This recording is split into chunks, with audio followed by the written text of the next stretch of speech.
ছাত্রদলের অগ্রযাত্রার ৪৬তম প্রতিষ্ঠা বার্ষিকী উপলক্ষে ৩ জানুয়ারি শুক্রবার নারায়ণগঞ্জের মিজমিজি পূর্বপাড়ায় অনুষ্ঠিত হয়েছে ছাত্র সমাবেশ।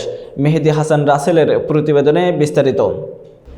নারায়ণগঞ্জ সিটি কর্পোরেশনের ১ নম্বর ওয়ার্ডের মিজমিজি পূর্বপাড়া মুজিববাগ মাঠে অনুষ্ঠিত ছাত্র সমাবেশে সভাপতিত্ব করেন সিদ্ধিরগঞ্জ থানা ছাত্রদলের সাবেক সদস্য সচিব মোহাম্মদ রাজু। প্রধান অতিথি হিসেবে উপস্থিত ছিলেন নারায়ণগঞ্জ মহানগর বিএনপির যুগ্ম আহ্বায়ক আলহাজ আবুল কাউসার আশা।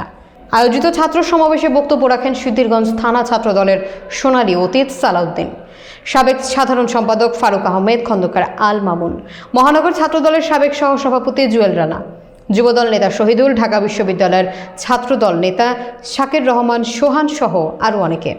প্রধান অতিথি আলহাজ আবুল কাউসার আশা তার বক্তব্যে বলেন, আগে যেমন ভালো ছিলাম এখন থেকে আরও ভালো থাকতে হবে, এজন্য আমাদের সকলকে কাজ করতে হবে।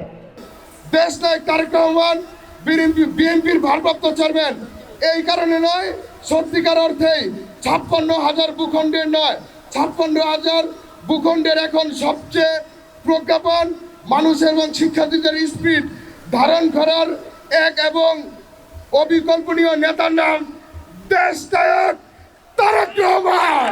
আপনারা দেখতে পেরেছেন একটি ফেসিবাদ সরকারের পতনের সাথে সাথে এই ছাত্রলীগ কিন্তু এখন রাজপথ থেকে চাঁদাবাজি থেকে এখন কিন্তু চলে গেছে অনলাইনে।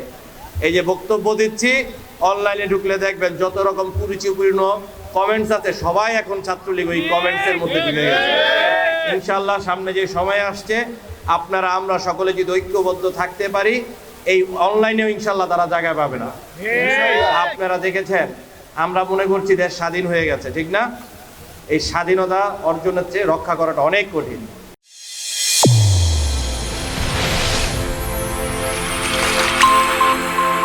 চ্যানেল A1 হৃদয়ের স্পন্দন।